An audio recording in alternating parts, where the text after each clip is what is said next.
हम भी दरिया हैं, हमें अपना हुनर मालूम है। हम भी दरिया हैं, हमें अपना हुनर मालूम है। जिस तरफ भी चल पड़ेंगे रास्ता हो जाएगा। अगर आप भी लेना चाहते हैं देश दुनिया की तमाम जानकारी तो आज ही सब्सक्राइब करें हमारे चैनल को।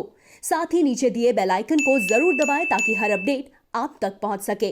नमस्कार, प्रभात साक्षी न्यूज़ नेटवर्क पर आप सभी का स्वागत है। कोरोना काल में देश की अर्थव्यवस्था को बहुत नुकसान उठाना पड़ा। खासतौर पर लॉकडाउन की जो पाबंदियां थी उससे जो कारोबारी हित हैं वो प्रभावित हुए। जम्मू कश्मीर की बात करें तो कोरोना काल में अर्थव्यवस्था को तो नुकसान हुआ ही, पर्यटन समेत तमाम तरह के कारोबार तो प्रभावित हुए ही। साथ ही अगर हम देखें कि आर्टिकल 370 हटाए जाने के बाद जो तमाम तरह की पाबंदियां इस केंद्र शासित प्रदेश में लगी रहीं उससे भी बड़ा नुकसान उठाना पड़ा।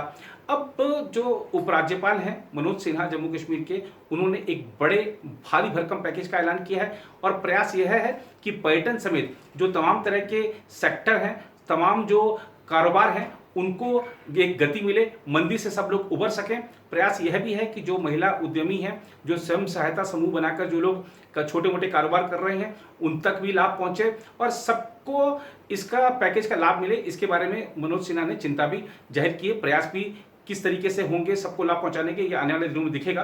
साथ ही बात करें जिसका फायदा आम कश्मीरी को, हर कश्मीरी को होने जा रहा है, तो वो आज जो मनोज सिन्हा ने ऐलान किया है उसमें सबसे बड़ा ऐलान यह भी रहा है कि 1 साल तक बिजली और पानी के बिल आधे माफ रहेंगे। तो सीधा सीधा फायदा आम जनता को पहुंचाने की कोशिश की गई है।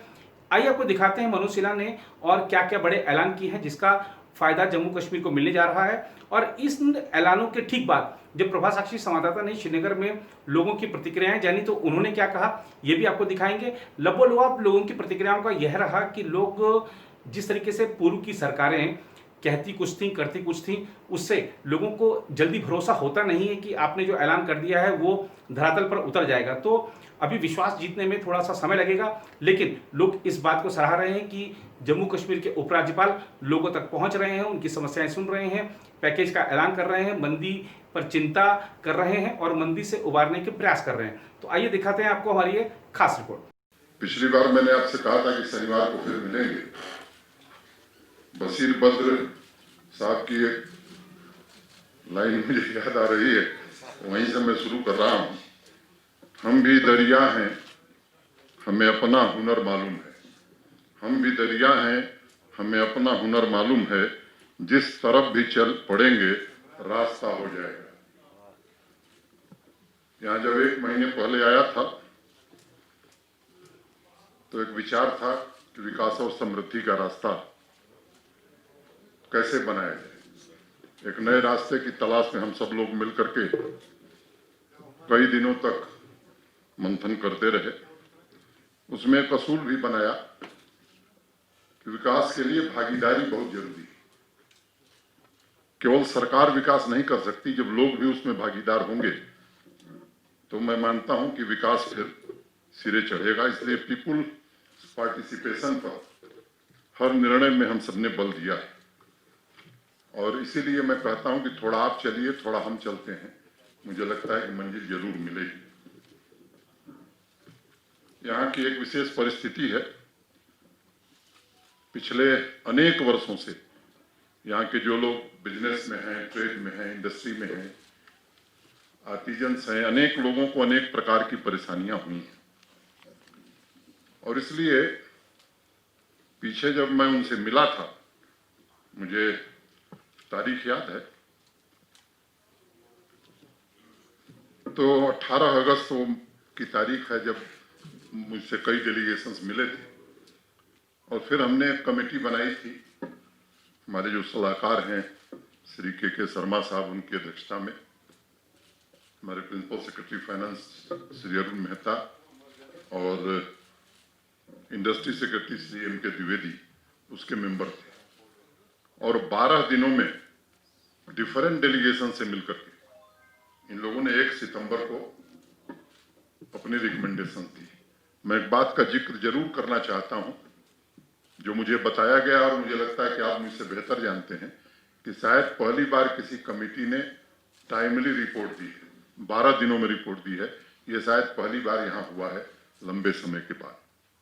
और आज मैं आपके सामने ये बात कहते हुए मुझे बहुत प्रसन्नता है कि आर्थिक समस्या झेल रहे बिजनेस कम्युनिटी के लोगों के लिए एक 1350 करोड़ रुपए का इकोनॉमिक पैकेज हम सब ने मिलकर के मंजूर किया है।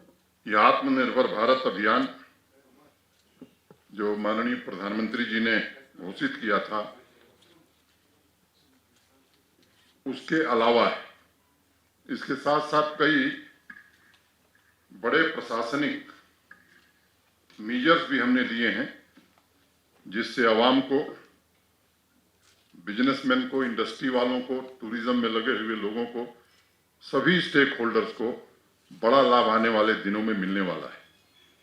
आत्मनिर्भर भारत के प्रथम चरण में जो फोकस था वो किसान था, बैंक, फाइनेंस, पावर सेक्टर के reforms, technology, health care, business, गरीब तबकों को राहत, माइग्रेंट लेबरर्स को राहत। और इसके लिए जब घोषणा प्रधानमंत्री जी ने की थी तो 8 टास्क फोर्स यहाँ जम्मू कश्मीर में बनाई गई, और मैं कहूँ कि उसने बहुत अच्छा काम किया। मोटे तौर पर मैं बताऊं कि आत्मनिर्भर भारत के पैकेज से 1400 करोड़ रुपए जेके बैंक ने यहाँ के लोगों को दिया है। मोटे तौर पर 6000 करोड़ रुपए पावर सेक्टर को ठीक करने के लिए आत्मनिर्भर भारत के पैकेज के अंतर्गत जम्मू कश्मीर को मिला है। लाखों परिवारों को राशन दिया गया है, लाखों मजदूरों को नगदी दी गई है। इस तरह के अनेक काम हैं जिनका मैं जिक्र करना मुनासिब नहीं समझता हूं। प्रेस रिलीज में उसके विवरण आपको मिल जाएंगे, और जब अरुण मेहता जी बताएंगे आपको तो सारे बातें विस्तार से आएंगी। इस नए इकोनॉमिक पैकेज में बहुत सारे इनोवेटिव डिसीजंस हमने लिए हैं।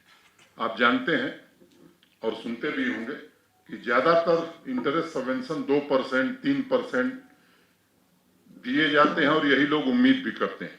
लेकिन यहाँ की विशेष परिस्थिति को देखते हुए लगभग 20 वर्षों से लगातार यहाँ का बिजनेस मार झेल रहा था विभिन्न कारणों से। तो हमने कहा कि भाई, और देश के सम्माननीय प्रधानमंत्री जी का मैं मानता हूं, आभार मानता हूं कि जब भी उनसे हम लोगों ने कुछ कहा है तो उन्होंने खुले मन से जम्मू कश्मीर के विकास और तरक्की के लिए पूरी मदद दी। बिना किसी भेदभाव के हमने तय किया है कि जम्मू कश्मीर में 5% इंटरेस्ट सबवेंशन सभी छोटे बड़े बारोवर्स के लिए बिना किसी भेदभाव के लिए हम कर रहे हैं। ये बहुत महत्वपूर्ण बात है, और मैं अनप्रेसिडेंटेड इसे कहूंगा कि 5% का इंटरेस्ट सबवेंशन बिना किसी भेदभाव के, स्मॉल स्केल इंडस्ट्री हो, मीडियम हो, बड़ी इंडस्ट्री हो, जिसने जो भी बारोवर है बिजनेस से रिलेटेड, ट्रेड से रिलेटेड, इंडस्ट्री से रिलेटेड, उसको 5% इंटरेस्ट सबवेंशन हम दे रहे हैं। कोई डिस्क्रिमिनेटरी क्राइटेरिया हमने नहीं रखी, और इसमें कुल 950 करोड़ रुपए जम्मू कश्मीर यूटी का प्रशासन डायरेक्ट सीधे मदद कर रहा है। इससे मैं मानता हूं कि अनेक लोगों को लाभ भी होगा, लाखों लोगों के लिए एम्प्लॉयमेंट जनरेट होगा, और एक जो बड़ी चर्चा यहाँ चलती है, मैं समझता हूं कि एम्प्लॉयमेंट जनरेशन का रास्ता आज हम इस पैकेज के माध्यम से खोलने जा रहे हैं। The interest subvention will be available for 6 months in the current financial year, and I am sure this will be a huge relief given the current situation. इस स्टिमुलस पैकेज में एक और महत्वपूर्ण बात है, हमने 1 साल के लिए बिजली और पानी के बिल में 50% की रियायत दी है, जिस पर करीब 105 करोड़ रुपए हम खर्च करने जा रहे हैं। वो किसान हो, आम परिवार हो, बिजनेस, ट्रेड, इंडस्ट्री, सबके लिए ये निर्णय हमने किया है। कोरोना संकट के कारण बस ड्राइवर्स हैं, टैक्सी ड्राइवर्स हैं, ऑटो ड्राइवर्स हैं, कंडक्टर्स हैं, इन्होंने भी अपनी पीड़ा कमेटी के सामने बताई, और इस व्यथा को हम समझते हैं, और इसलिए हमने तय किया है कि एक एप्रोप्रिएट मैकेनिज्म बनाकर उनकी भी हम मदद करने जा रहे हैं। आर्थिक संकट झेल रहे जो आवाम है, सामान्य आदमी, चाहे वो हाउस बोट ओनर्स हो, ट्रांसपोर्टर्स हो, शिकारा वाला हो, टूरिस्ट गाइड्स हो, पिट्ठू वाला हो, पोनी वाला हो, इस तरह के जितने लोग, उनके लिए भी हम एक स्ट्रक्चर्ड व्यवस्था बना रहे हैं, जिनको हम आर्थिक मदद जिस तरह से कंस्ट्रक्शन लेबरर्स को दी जा रही है उन्हें भी दी जाए, इसका इंतजाम भी हम कर रहे हैं। Stamp duty, also stamp duty is exempted up to March 2021 in case of all borrowers. Important line है, जरा इसको ध्यान से मैं इसीलिए दोबारा पढ़ देता हूं। Stamp duty is exempted up to March 2021 in case of all borrowers. We are setting up a customized help tourism scheme by Jammu and Kashmir Bank for financial assistance to persons and associated with the tourism sectors with attractive pricing and repayment features. हम exclusive land bank भी setup कर रहे हैं। एक बड़ा land bank हमने बना लिया है। इसके अलावा इंडस्ट्रियल इस्टेट में वेयर हाउस सेटअप करने के लिए और इस लैंड बैंक में फूड पार्क सेटअप करने के लिए जमीन भी हम मुहैया कराएंगे और उनकी मदद भी करेंगे। इसके लिए भी हमने निर्णय किया है। Taking note of the difficulties in last few years, we have agreed to provide pending interest subvention with respect to restructured accounts of 2014 and 2016. It's very important. एक और अनाउंसमेंट करते हुए मुझे बड़ी प्रसन्नता हो रही है। हमने निर्णय किया है कि हैंडलूम, हैंडीक्राफ्ट में जो लोग काम कर रहे हैं उनको क्रेडिट कार्ड स्कीम में अब तक जो 1 लाख रुपए की मैक्सिमम लिमिट थी उसे बढ़ाकर हम 2 लाख रुपया करने जा रहे हैं और 7% इंटरेस्ट सबवेंशन उनको दिया जाएगा ताकि हैंडलूम और हैंडीक्राफ्ट जो पूरे देश में नहीं बल्कि मैं कहूं कि दुनिया में जम्मू कश्मीर के लोगों की ख्याति रही है, उसको बढ़ावा देने के लिए यह महत्वपूर्ण निर्णय हमने किया है। 1 अक्टूबर से फ्रॉम 1 अक्टूबर जेके बैंक एक स्पेशल डेस्क चालू करेगा यूथ और विमेन इंटरप्राइजेस के लिए और उसमें पूरी तरह से मदद करेगा। ये भी निर्णय हम सबने किया है। डायरेक्ट बेनिफिट ट्रांसफर के जरिए लाखों परिवारों को मदद दी गई है, भोजन पहुंचाया गया है, मजदूरों को भी हमने डायरेक्ट सहायता दी है। तो मोटे तौर पर एक हमने इस पैकेज का एक खाका खींचा है जिसका विवरण हमारे प्रिंसिपल सेक्रेटरी फाइनेंस आपके सामने रखेंगे। लेकिन मैं आपको एक बात बताऊं कि आत्मनिर्भर भारत ये पहला चरण, आज जो इस संघ राज्य क्षेत्र ने यूटी प्रशासन ने जो निर्णय किया है ये दूसरा चरण, लेकिन इससे बहुत बड़ा तीसरा चरण अभी आने वाला है। यहाँ की न्यू इंडस्ट्रियल पॉलिसी भारत सरकार ने उसे तैयार कर लिया है। मैं उम्मीद करता हूं कि जल्दी, अति शीघ्र, मैं तारीख नहीं बताऊंगा लेकिन अति शीघ्र उसकी घोषणा होगी। और मैं मानता हूं कि चाहे ऑलरेडी ऑपरेशनल बिजनेसेस हों, इंडस्ट्रीज हों या प्रपोज्ड इन्वेस्टमेंट प्लान हों या जो लोग कंपनी सेटअप करना चाहेंगे उनको बड़ा भारी लाभ इस नई इंडस्ट्रियल पॉलिसी में मिलने जा रहा है। आज से इकोनॉमिक मेजर्स और पैकेज की शुरुआत हो रही है और मैं समझता हूं कि ये अभी मंजिल तक हम नहीं पहुंचे हैं। हम एक समृद्ध जम्मू कश्मीर का निर्माण करना चाहते हैं जहां का बिजनेस कल्चर 15-20 साल से हाशिए पर चला गया था। हम कोशिश कर रहे हैं कि उसे निश्चित रूप से पुराने गौरव को, उसके पुराने गौरव को हम लौटा सकें। मैं लगातार लोगों के बीच भी जा रहा हूं और एक बात कहता हूं, उनसे सुनता भी हूं कि घोषणा करने में हम सबका विश्वास नहीं, क्योंकि घोषणाएं बहुत हुई हैं। अनेक स्थानों पर जाने के बाद मैं देख रहा हूं कि 25 साल, 30 साल, 35 साल की प्रोजेक्ट अभी नहीं पूरी हुई। इसलिए हमने एक सिद्धांत बनाया कि अनाउंसमेंट वही होगा जिस पर एडमिनिस्ट्रेटिव और फाइनेंशियल अप्रूवल हो जाएगा।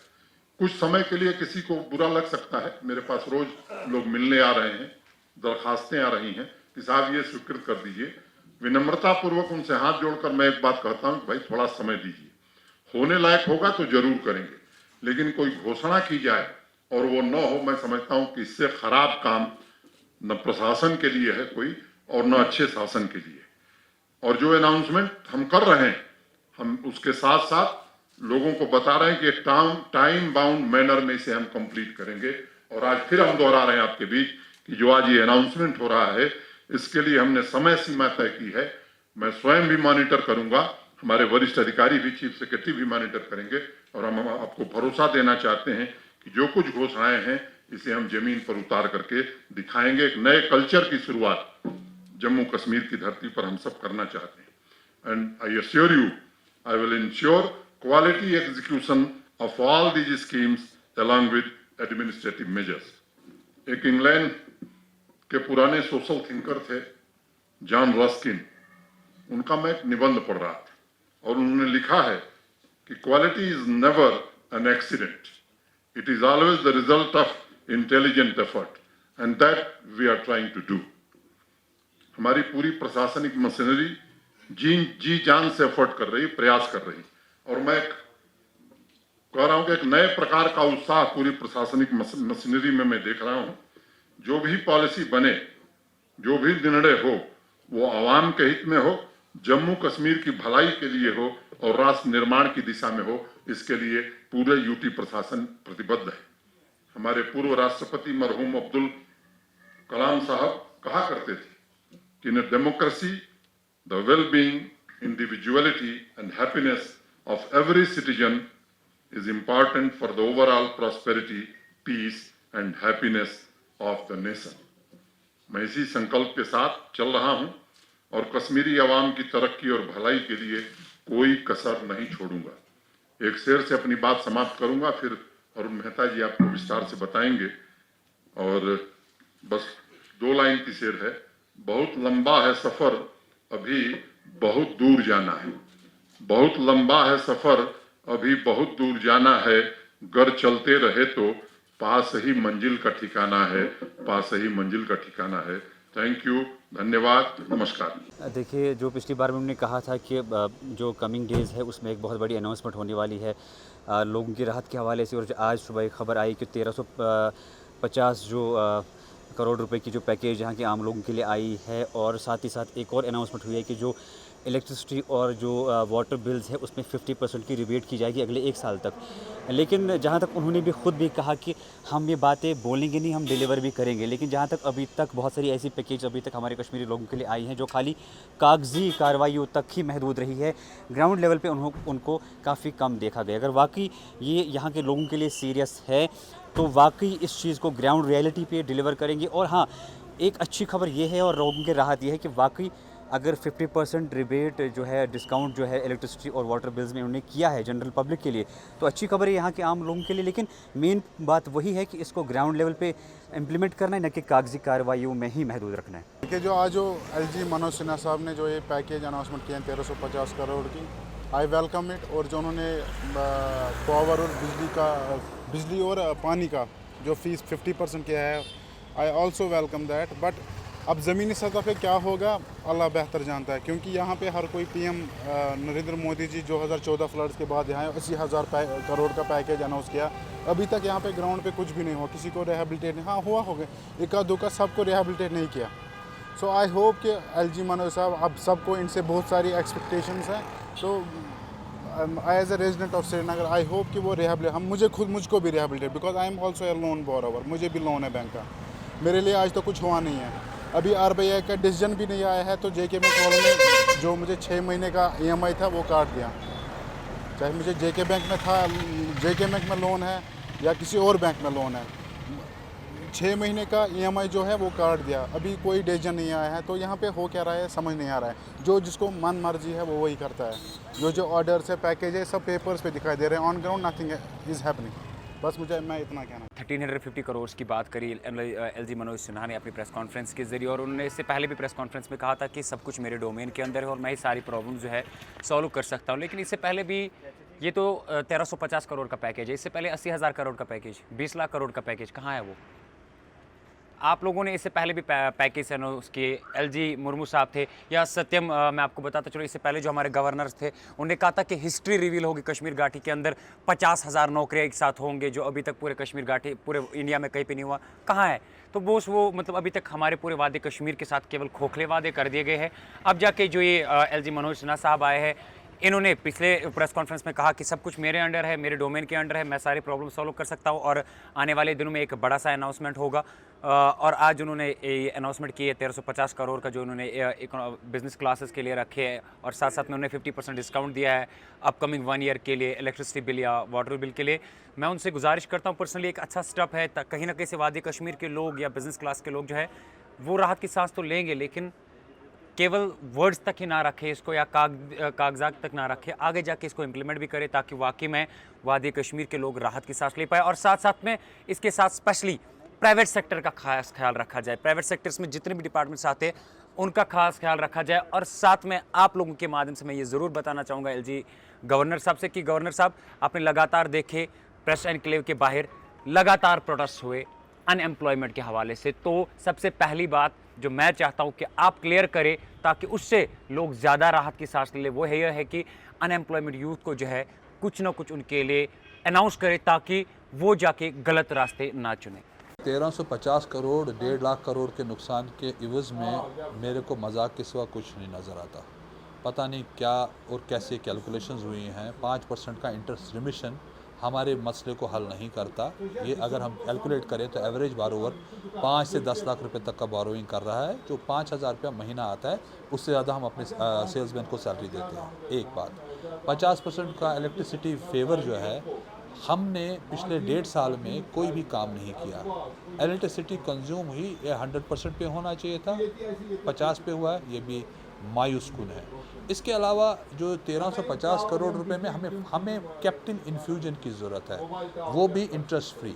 हमें 5% सबमिशन नहीं चाहिए था। हमने लास्ट टाइम भी रिक्वेस्ट किया था एलजी गवर्नमेंट से कि भाई आप इसको जो है बड़े हिसाब से देखें, एक हसास और एक आउट ऑफ द बॉक्स जाके सोल्यूशन निकालना पड़ेगा, एक out of the box solution निकालना पड़ेगा, तभी इस बात को आप एड्रेस कर पाएंगे। अदरवाइज़ ये एक मजाक है, उसके सिवा कुछ नहीं नज़र आ रहा। क्योंकि आप जब तक कैपिटल को डालेंगे नहीं किसी काम में, वो कैसे काम चलेगा। आप एक फ्यूचर ओरिएंटेड जो एक हवा में एक बात है उसको आप हमें दे रहे हैं। लोन जो पैसा है, जो ट्रेडर इस वक्त कैपिटल ड्राई है, पैसा उसके पास काम के लिए नहीं है। ये फ़िलहाल उन बात हो रही है जो इस वक्त आपके काम करें, उन जो ताजिर जिनके बैंक अकाउंट से नहीं, छोटे स्मॉल टाइम ट्रेडर्स हैं जिनका जो बैंक अकाउंट नहीं है या जिनका सीसी लिमिट नहीं है, उनके बारे में गवर्नमेंट ने कुछ नहीं सोचा। जिनका टोटल कैपिटल जो है 4 से 5 लाख रुपए का है। उसके बाद ट्रांसपोर्टर्स के बारे में कुछ नहीं सोचा गया, आर्टिजन्स के बारे में कुछ नहीं सोचा गया, जो कि सबसे ज़्यादा हिट है। उसके बाद आपके टूरिज़्म के बारे में, कोई प्लेयर्स के बारे में कोई पैकेज की बात नहीं हुई। एक 1350 करोड़ रुपए आप 1.5 लाख करोड़ रुपए के एक असेसमेंट के अगेंस्ट अगर आप दे रहे हैं, तो ये एक अनसेंसिटिविटी के सिवा कुछ नहीं आया है। पुराने अगर गवर्नर साहब की बात करें, मुर्मू साहब, उन्होंने भी हमें प्रॉमिस किया था कि कुछ ये आपका ये जो आपका है इंटरेस्ट वेवर से काम नहीं चलेगा, तो आपको कहीं ना कहीं कैपिटल इन्फ्यूजन की ज़रूरत पड़ेगी। तो उस हिसाब से कुछ बेमानी सी बात हो जाती है। हम बहुत मायूस हैं इस अनाउंसमेंट के साथ, और हम इसके साथ लगता है ताजिर बरादरी नहीं रह जाएगी। हाल ही में जो पैकेज दिया गया है 1350 करोड़ रुपए का, शायद जो मेरी नॉलेज में आया है, ये एक मजाक है। ये कश्मीरियों के साथ, मैं कहूँगा जम्मू एंड कश्मीर के साथ एक मजाक किया जा रहा है। 1350 करोड़ में क्या करेंगे हम? हिंदी में कहावत है, नंगा नहाएगा क्या निचोड़ेगा क्या। जबकि हमने 5 अगस्त के बाद से मेरे ख्याल से 14 महीने आज हो गए कि हम कोई कारोबार यहाँ नहीं हो रहा है, कोई भी एक्टिविटी नहीं हो रही है, सारा कुछ लॉकडाउन में है। फिर कोविड हो गया। हमने जो 5 अगस्त का जो लॉस असेसमेंट हमने दिया था, वो 1 लाख करोड़ रुपए हमने सरकार को दिया था, गवर्नर साहब को भी दिया था, हमने वो दिल्ली भी भेजा था। और जो फिर कोविड हो गया, वो तकरीबन 1,40,000 करोड़ के करीब हो गया जो लॉस असेसमेंट हमारा है। अब 1,40,000 करोड़ में आप किस हिसाब से 1350 करोड़ दे रहे हो, किसके हिस्से में क्या आ रहा है, ये हमारी समझ से बाहर है। जबकि गवर्नर साहब ने पीछे अपनी कॉन्फ्रेंस में कहा था कि 1 हफ्ते के बाद एक अच्छा सा हैंडसम पैकेज हम अनाउंस करने जा रहे हैं। अगर 1350 करोड़ रुपए को गवर्नर साहब हैंडसम पैकेज कह रहे हैं, तो इस पे हम कोई टिप्पणी नहीं कर सकते हैं। ये उनकी अपनी सकत है, पावर है, स्ट्रेंथ है हिंदुस्तान की, जो इस वक्त 1,40,000 करोड़ रुपए को 1350 करोड़ में समेट रहे हैं। तो इसमें किसके हिस्से में क्या आएगा, दुकानदार के हिस्से में क्या आएगा, ट्रांसपोर्ट के हिस्से में क्या आएगा, आर्टिजन के हिस्से में क्या आएगा, आम आम जनता के हिस्से में क्या आएगा, कुछ समझ में नहीं आ रहा। इसका हिसाब लगा रहे हैं तो कोड़ियों के भाव बिक रहे हैं हम। इसमें मैं यही कह सकता हूँ कि ये एक मजाक है। सुनने में आया है कि रियासती सरकार ने 1350 करोड़ रुपए का पैकेज का ऐलान किया है, मगर मुझे नहीं लगता है कि जितना ट्रेड हमारा है, जितने हमारे ऑर्गेनाइजेशन हैं या ट्रेड बॉडीज़ है या जो ट्रेड है या ट्रांसपोर्टर है या शिकारे वाले हैं या होटल्स है, उसमें 1350 करोड़ में उसकी भरपाई हो सकेगी। क्योंकि बहुत से ताजरों का माल जो है वो ज़ाया हो गया है, ख़राब हो गया है, एक्सपायर हो गया है, या ट्रांसपोर्टर जो है पिछला जो आर्टिकल 370 से वो घर में बैठे रहे, गाड़ियाँ उनकी बंद रही, ट्रांसपोर्ट का जो तस्त है वो पूरा माहौल जो है वो पूरा बंद रहा। लिहाजा मुझे नहीं लगता है कि शहर का जो ट्रेड सेंटर माना जाता है, बिजनेस हब माना जाता है, यहाँ अरबों खरबों रुपये का नुकसान हो गया है। मुझे नहीं लगता है कि जो रियासती सरकार ने 1350 करोड़ रुपये का पैकेज का ऐलान किया है इसमें हमारी भरपाई हो सकेगी। मेरी इंतज़ामिया से गुजारिश है कि वो जल्द अज जल्द इसमें और पैकेज जो है इसमें और बढ़ाया जाए, ताकि ताजर अपना कारोबार, जो ट्रांसपोर्टर है, ताजर है, शिकारे वाले हैं, होटल है, वो अपना कारोबार जारी व सारी रख सके।